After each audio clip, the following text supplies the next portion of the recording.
Hi everybody. Right, firstly, apologies to anybody who was kind enough to subscribe and then wonders what the hell I've been doing for the last couple of months. The answer is I've been really enjoying my boat. Anyway, so I'll try and get into the habit of posting a bit more regularly. So unlike the last one, this video is going to be more informative and less jokey and about me and the lads mucking about. The next video I do after this will be about our trip across the Atlantic with a few tips and issues thrown in. But I thought I'd focus really on this one, being a little more informative.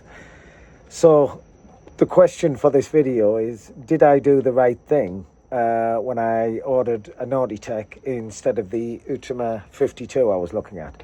So we're pretty much 6 months in now, and I love this boat. It's not been a completely straightforward ride. I guess with a new cat, it never is. But I've never regretted the choice that I've made. So that's good. So why? Well, first of all, I saved €500,000. That's a pretty good reason right there. And it also meant I could kit this boat, pretty much exactly how I wanted. I got an incredibly well-constructed boat, and as I mentioned in the last video, a boat that sails at a high percentage of Outremer speed. So what's not to like? So how's it been? Well, let's get the negative out the way first, with the qualification. When I ordered this boat, I ordered a full set of, or a fairly full set of North sails, performance sails, and because of that, I think this was a bit of a first for Nautitech, and we have to take that into account because they're still kind of working out exactly what is the right spec for a boat that has been spec'd the way I wanted it spec'd. So, I ordered a North 3DI main, a big Genoa, and a really sexy Code 65, which I absolutely love. I mean, the boat just flies with that. So you might recall I said in the last video, when I ordered the boat, Laura from Nautitech took me around the factory, and she was at real pains to point out that they really wanted to improve the buyer experience and the aftermarket experience, and wanted to, really get owners engaged and feeling positive about it. So I would say, having had a few Nautitechs, they're definitely going in the right direction. It's the difference between now and earlier is actually really quite clear. So I think you can see the results of their efforts already quite markedly. When you're buying the boat, and if you take advantage of the premium service that Cedric offers in terms of speccing your boat and what have you, it's really, really good. And he's really, really, he handholds you all the way through the spec process, and I found them a real pleasure to deal with. And generally speaking, I would say that Nautitech have been mostly very responsive to my warranty issues. There's been one or two things where there's definitely room for improvement, but generally speaking, I would say that the experience has been a positive one. With Nautitechs is quite important that you get your boat through a good dealer. If you're in the UK, then you would use Key Yachting, who I have to say, credit where credit is due. Seb, who is on the sales side, and Jamie, who is on the warranty side, they've both been truly excellent, even more responsive than Nautitech, and if I'm going to be honest, actually a lot better than I was expecting. So, kudos to them for doing such a good job. They've given a really, really good service, and I'd have no qualms at all recommending them. Neo Marine in France have also been very good. I had some aftermarket covers and what have you made through them. They were really good to deal with, and they have the advantage of having an office over here in Martinique. They were perhaps a little slower. It is the Caribbean, but to be fair to them, I think a lot of that was down to Nautitech being a little slow. Pierre is really, he's the guy in Martinique. He's really good with customers, and generally I found them honest, helpful, and really good to deal with. So on to the issues then. What have I had? Well, remember at the beginning I mentioned that Jiu, that's my yacht name, it's Japanese for freedom, was a bit of a first. Well, it really showed in that the running rigging, the sheets and the lines, pretty much all of them were under spec for what I would have expected and have needed to be replaced. I should mention, nothing wrong with the standing rigging and the winches and stuff, everything in that respect, very robust, been upgraded by Nautitech, and really pleased with that. I've got lovely powerful Harken electric winches that just the deck gear is tip top. It's just the running rigging was way too under spec in my opinion.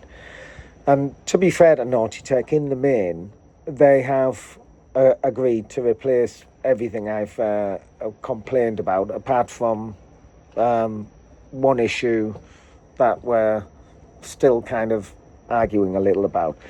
So the first problem that we noticed pretty quickly was that the main sheet would slip through the clutches, and if it was off the winch. So that clearly wasn't satisfactory, and Nautitech agreed to replace that. These north sails are so inflexible. You really need good lines to hold them, because when it gets windy, there's a lot of pressure on those sails. You have to reef a lot faster as well, I've found with this boat. The old adage, if you're thinking about reefing, it's already too late. Well, on this boat, it's like literally the first time the thought reef comes in my head, I reef, because it's so powerful. So main sheet was the first one. And then what was not so good, and has been really the only issue that I really wasn't happy about the way it handled, and I'm still not, and I'm still debating it with Nautitech, was that when we were sailing down from the Canaries, on the top of the Sparcraft boom, there were three, I think they're called fair leads, which they're like little shackles that screw into the boom, and the sail had been, the foot of the sail, the clew of the sail had been tied down onto those. Well, first time we got a sniff of strong wind, ripped out, or broke actually. It just literally snapped it. So nowhere near strong enough. And then there was a lot of discussion between North and Nautitech about whose fault it was. Now, I thought Nautitech handled this badly because they spec'd the sails, they gave the spec to North, North delivered the sails to me, and I delivered the sails to them. They installed the sails. So when someone at the factory implied it was North's fault, I kind of took exception to that and said, look, I bought a boat off you guys, I gave you the sails to your spec, you should make sure that any of the rigging issues are sorted out. So, that particular point has been really the only sore point I've had with Nautitech. North, incidentally, have been utterly brilliant. I mentioned this was a first design. When I got the mainsail up, we found that we were getting chafe points in certain areas, and Nautitech North have now put, or the way they do chafe now is they put a line of chafe protect under the outer cover of the batten. Now, I told North that I wasn't really happy with this and it was wearing through in several points, no quibble whatsoever. They just said, right, go into Antigua, where there's a guy called Andrew there, by the way, who's also very good, and they repaired and strengthened my sails, no problem, at their cost. So, very, very good service there, and I would recommend them both from a service and a performance point of view. So these fair leads, we'd had to then tie the sail both to the remaining two fair leads, and what we did as well is the boat didn't have an out-haul, so fortunately I had Dave Pritchard on board with me, who's such an experienced sailor. He's a great help in situations like this, and he showed me how to rig up an out-haul, which we did, and we split the load 3 ways. By the time we got to the Canaries, the other 2 fair leads, even with the load split 3 ways, were already on the way out. So we bought some more Dyneema, and we made a Dyneema strop around the boom and through the foot of the sail, and since then we've not really had any problems, and I've just had that replaced under warranty. So Nautitech sent me a Velcro strap, which North installed, and that's now good. So to expand a little on the rigging points, these hoops here were nowhere near strong enough to hold the sail. What I've got in there now is actually just a backup with a backup outhaul that we rigged that night when it was really, really rough, coming down from Gran Canaria. The main rigging on the sail is this Velcro strap, which now goes around the boom, and it's much better system for keeping the foot of the sail down. Nautitech have also agreed to replace this with some stronger Dyneema, which I'll be doing shortly.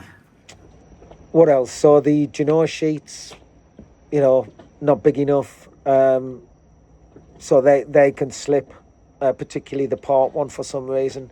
So we're going to upgrade those. Again, Nautitech have been quite good about that.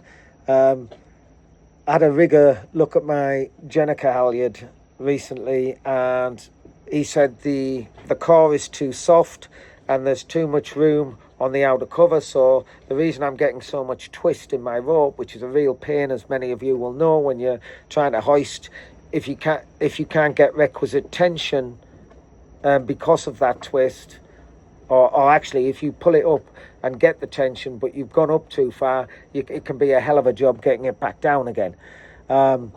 So I'll probably replace that Jenica line too with something a bit more performance orientated.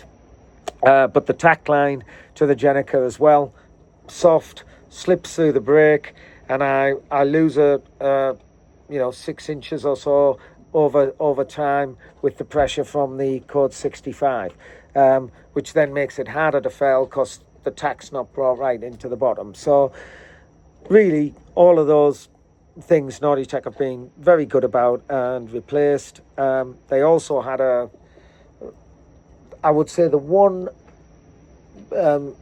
poor quality part was the turning block on the where the furling line comes down and turns into the clutch, and that broke.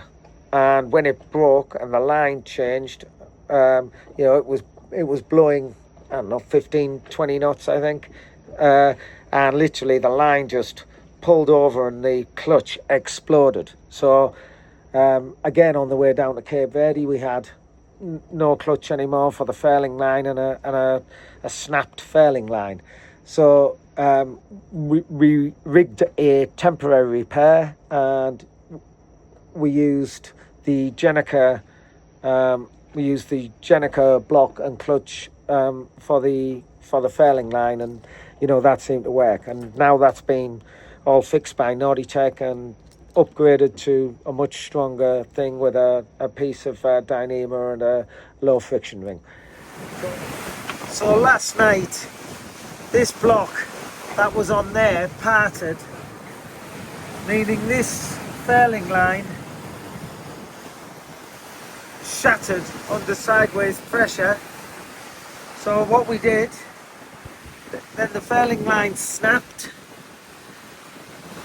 and then what we did is we retied it. We've got it on the winch here. As long as we stay on this tack, we can keep it on the winch here. And when we get to Cape Verde, I'll look to replace that block, and later I'm going to upgrade it completely and make a stronger block than that for the turn. I think what's happening is with the sails being so powerful, some of the deck gear needs upgrading. So apart from those issues, everything really has been failures of some sort of the electrical parts or engines or water maker stuff. So Raymarine, for example, it's been a little bit glitchy, to be honest. I frequently lose the ability to follow a route, as it says no data. But the Axiom screens are absolutely fabulous. They're really, really good. Right? I mean, super clear, dead easy to read, fairly easy to use. I mean, I've now had 3 boats all with different systems. So I've had B&G, Garmin, and Raymarine. I would say that I prefer the Garmin most of all, although I haven't seen their new screens, but I presume they're as quality as Raymarine is. So I would say Garmin is the easiest to use. I think B&G, you need a degree in astrophysics to use it. It's not at all intuitive at all. And, racers love it. It looks cool and it sounds cool. And, racers love it, but I didn't like it. And I thought it was glitchy, unreliable, and my autopilot used to just switch itself off randomly all the time, which, really got my goat. And I even got that once or twice with Garmin, but I've not had it so far with the Raymarine. I lost the Windex twice where a key part failed. That was a bit of a ball ache. And we lost the radome cover, which blew off on the crossing from St. Lucia up to Martinique, and all of that was replaced under warranty. It was probably an installation fault. I've no idea why it blew off. We didn't even realise until we got there. So I think the Raymarine warranty work has been good. A big advantage of Raymarine is they have a very large dealer network in the areas that Nautitech owners tend to sail. So I think the warranty response is pretty excellent. In terms of other stuff, I had a bit of a problem early on with the Volvos leaking a bit of oil initially, which I was very worried about. But Simon from APS in Gran Canaria, who, by the way, another recommendation, he's brilliant, above and beyond. He had a good look over the engines and had told me it wasn't anything to worry about. Sometimes just as they're settling in, the turbo can get, especially if you're running it at low revs, the turbo can get a little bit of oil build up. So he had a good look over. He did replace one of the top manifolds, I think it was, for the turbo, but I haven't really had a problem since then.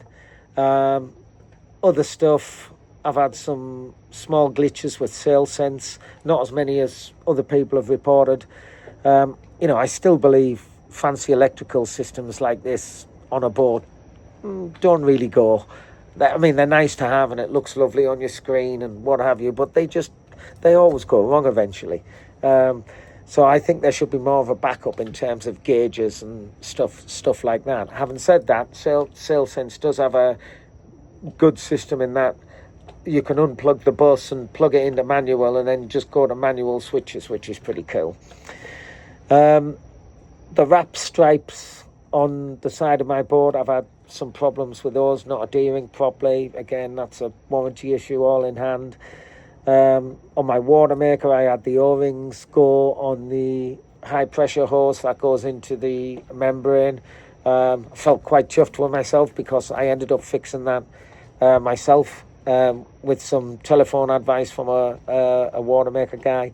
So that's oh no, there's a couple of other things. Part of my teak table is slightly misaligned, which I'm not very pleased about, and I'm talking to Nautitech about what we do about it. And my scupper boards, they have this new design with like a fake wooden top and then a fibre piece underneath, and that piece underneath warps. So I've now got a rattly board as I walk across the scuppers in the central point and in my shower. So those are going to be replaced under warranty. We're just trying to work out how we do that. So that's really all the issues I've had. And I think, actually, that's not bad on a new board. I mean, I know some people buy boats and expect them to be like cars. But, you know, generally speaking, I think this has been pretty good. So just a couple of other points. I was talking with someone who's considering buying a 48, and I realised there was a couple of points I'd missed off my earlier video, so I'm just adding this in. The first is that I don't know why, but somebody at Nautitech obviously had a brain fart and decided to put the water pump on the same side as the owner's cabin. Now, I've gotten used to it now and it doesn't irritate me anymore, but it really did used to irritate me at the beginning, that whenever someone in the other side ran the water, I could hear it. So, message to Nautitech, move the pump back to the other side where the hoi polloi live and not in the owner's cabin. And then the other thing I should have mentioned is that the snubber which came with my boat was hopelessly short. Nautitech were experimenting with some new snubbers and it didn't really work. And they were very good about it, to be fair. They let me order a new one and there was no quibble. And so what I've done is I've ordered a nice long 8 metre aside rope, and then we tie it onto the bottom with a bowline. So that way, if we're in a tight anchorage and we don't want the full 8 metres out, you know, we can tighten it up a little if we want. On my last boat, I actually had 4 cam cleats mounted on the front, and I could run the rope, run the line, the snubber line, through those cam cleats and adjust the length accordingly. And actually, at some point, I think I'll probably do that on this because it was quite useful. And then the other thing I should mention is, you know, I had some issues with some chafe points if you go for the Genoa option. Now, obviously, most of these boats come with self-tackers, and as it happens, I wanted more performance than that. So Dave Pritchard had told me that he'd sailed a boat with a Genoa and he felt that it went a lot better, and so I got one. It's a lot bigger. It's like 62 square meters versus 42 square meters or something like that, and it makes a hell of a difference. And given that you don't tack that much, or you don't tend to tack that much, and even when you do, it's more fun anyway, frankly, I much prefer the Genoa option. I think it's brilliant. But the only problem is where they maintain a right angle for the lines, the block there, which is a very nice substantial block, it rubs on the roof. And now they did have some chafe tape on there, but it rubbed straight through that, so I've had to put some more on. And I think on the newer boats they're going to put some kind of plate there to prevent that being a problem. But again, it's something they're, you know, adapting to as they go along. And I think that's it. So now for the good. The build quality on this boat is outstanding. I'll either try and edit it in here, or later I'll add a short video of me being down below while we sail. There's no noise, no flex, solid as you like. I mean, this boat feels so well built. You know, after some time on it, I'm going to say that it feels even better than I first believed, and I'm not sure how you'd make it better, actually. So, is it Outremer? Is it Outremer quality? Yeah, I think it is. You know, I haven't had an Outremer, so I don't know, but you know, from what I read and see and what have you online, that's what it feels like to me. The upgrades that they've done to the standing rigging and the winches and stuff like that, as I touched on earlier, are really good. You know, it's just a really sorted boat. Just lying in bed, waking up at the sunrise after a night shift, and you wouldn't believe we were going along at 7 or 8 knots, maybe even a little more. All you can hear is the water and the occasional slap of a errant wave. There you go. An incredibly quiet boat. It's the middle of the night, and I'm recording this just to show how well built this boat is. We are currently scooting along at about 8.5 knots, and as you can hear, nothing, just water. That's it, nothing else. Not a creak, nothing, apart from maybe the door moving. But take that away and there's nothing. That is how well built this boat is. And if I move through here, you hear the same thing. Silence. 6 months on, the interior's still good. You know, soft close doors and drawers. Nothing's broken. I think, again, I would say it's been exceptional quality, better than I expected. I went for upgraded Sirocco fans, which I'm glad I did. They're awesome. The factory installed aircon is really cool, no pun intended. It just works really, really well. It's a shame that they don't offer a low voltage option, so you've got to have a generator. But the new position for the generator is also really, really good. I think they need to get a low voltage option for lithium people. I think the way they've laid the engines and everything out, the boat is just really, really well balanced. I'd say another big plus has been the skipper's chair I had made by Nautitech for the helm. I had a swing out chair made a la Outremer, and I've been really, really pleased with that. So another question I was asked recently is whether or not I would have this chair again, and the answer is most definitely yes. It's a fabulous place to sit and look while on watch with your charts in front of you. You've got a little table there. You know, it's really, really comfortable. It's also, you can swivel it and it's another seat if somebody wants to, you know, sit and watch the telly, and there's already people on the couch. So would I have it again? Yes, 100%. So that's pretty good. Performance wise, I love it. You know, I said in the earlier video, I thought I'd get 70 to 80% of an Outremer 52 performance, but with more space and a lesser price.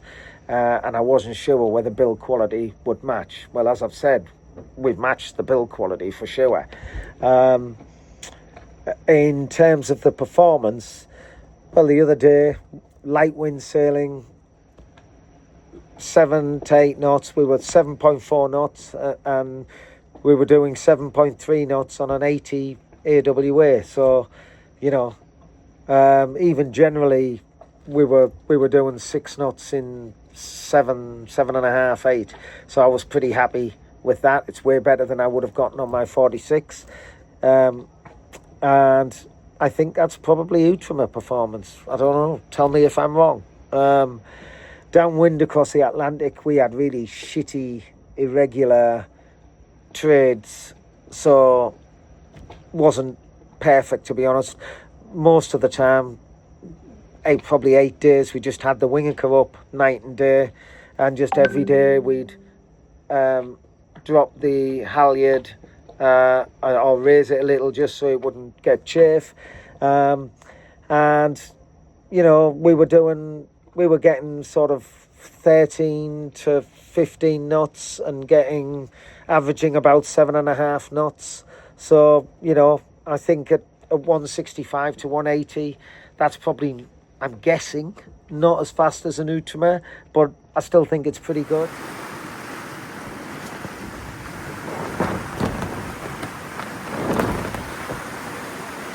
Seven to 8 knots in 10 apparent, 14 true,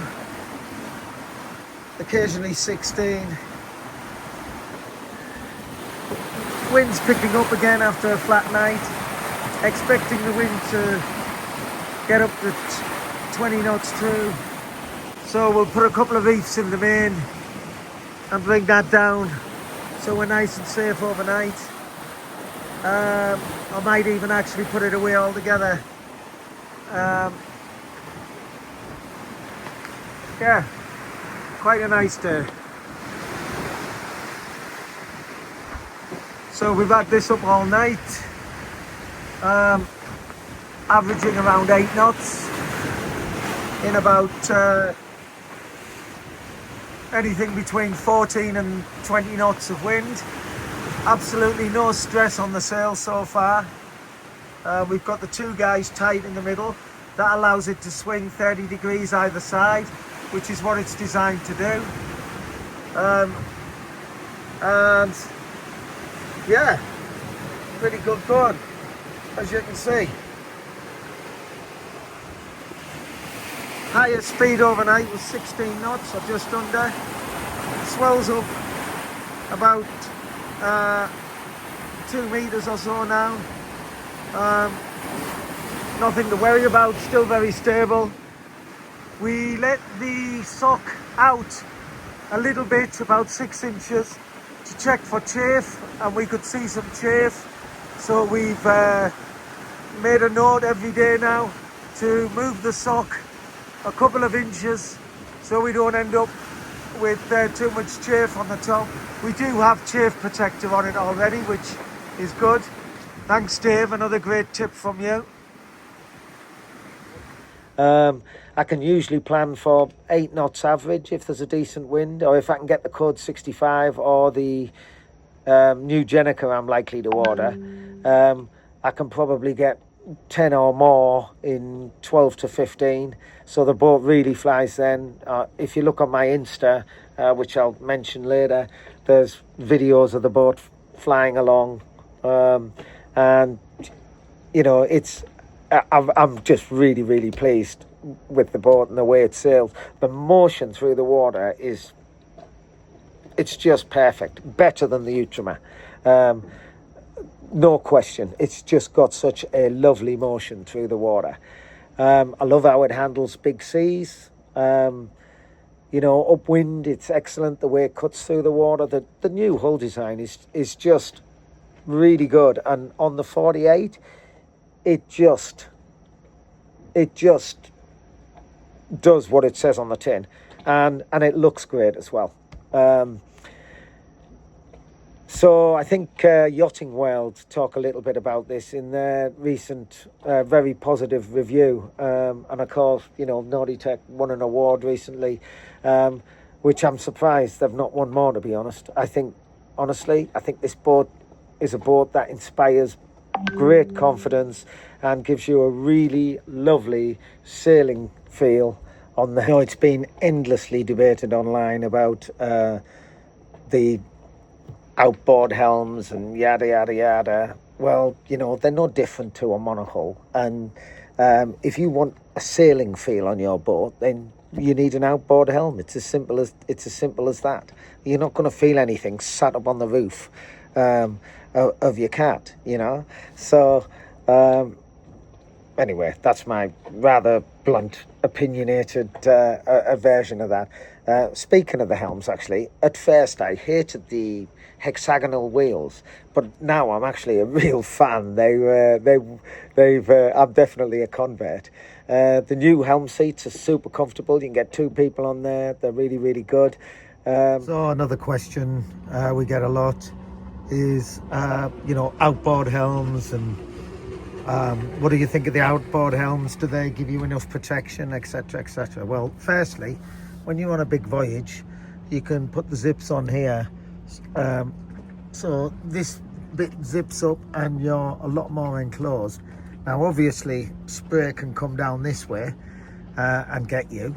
But if you go and stand on the correct side of the board, it's not likely to get you. It's got to be seriously rough for that to happen. Obviously, in the rain, you're going to get that. But you get that on a mono anyway. It depends whether you want sailing feel on a boat. If you want sailing feel, then these helms are absolutely brilliant. They're brilliant. You can feel everything that's happening with the boat. You're right on top of the rudder.